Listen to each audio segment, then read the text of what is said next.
Border security, the need for stronger border security between the United States and Mexican border.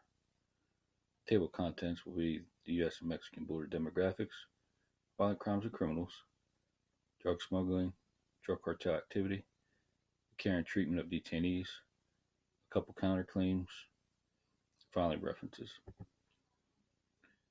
The U.S. Mexico border is an international border extending 1,954 miles from the Pacific Ocean and the Gulf of Mexico.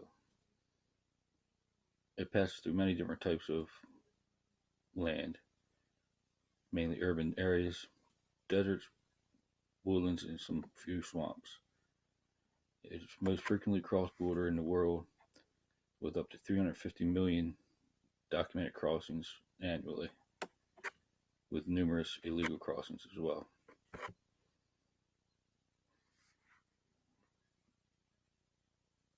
A few things to support the claim for the need of border security is the violent crimes of criminals, starting with terrorism.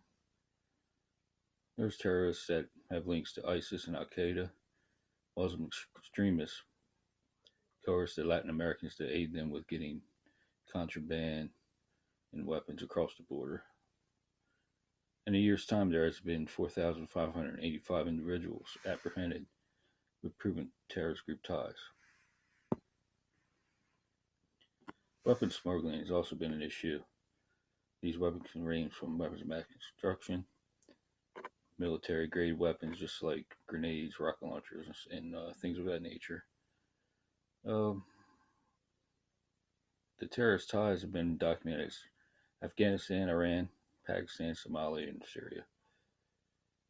There was a documented case of an individual who smuggled a simulated weapon across the border up to a federal building in Arizona.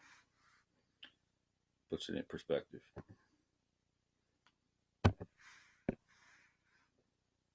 Drug smuggling and drug cartel activity, obviously another extreme thing. These folks are extreme criminals.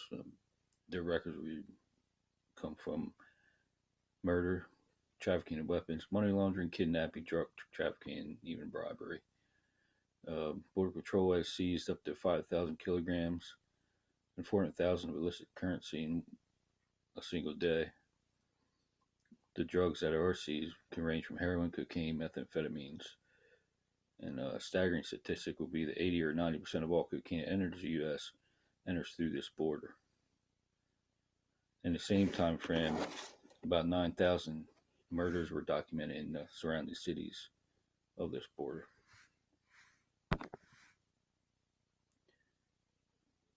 Care and treatment of detainees. Facilities continuously operate at about 2,100 people above capacity. Through the month of February of this year, 76,000 illegal immigrants were apprehended. With those kinds of numbers and statistics, hundreds of these illegal immigrants are released daily, right back into the streets. The main problem here is the surrounding cities have these folks just sleeping, wandering the streets and sleeping in doorways and stuff like that. A couple counterclaims would be some folks want to lead on that majority of detainees do not have a violent criminal history. And a proven statistic would be 59% of detainees do not have violent history. Rebuttal to that would be, as of February of this year, 48,793 were in custody. And of those, 18,000 did have criminal records, and another 5,000 had pending charges. And again, with 59% not having history, that leaves 41% to have the criminal history, which is really a pretty big number to just push aside.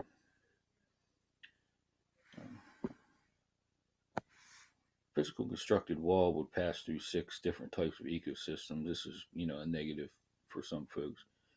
Me as well, if it's not taken into consideration. The same wall would potentially disconnect 346 species from their normal habitats and migration routes.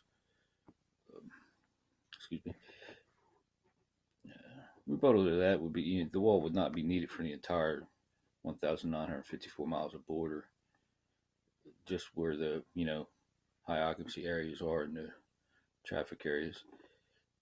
Construction of a wall in San Diego has statistics showing no negative effects of wildlife migration, with different funnel points for them to cross and things of that nature, and also had drastic improvements in crime rates. Um,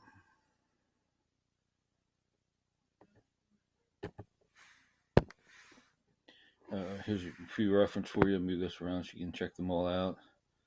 Uh, really wish we had quite a bit more time. This topic can go on for quite a bit, and really tough to squeeze all the content you want to in a few minutes here. But I hope you enjoyed it, and very good topic for discussion. Thank you.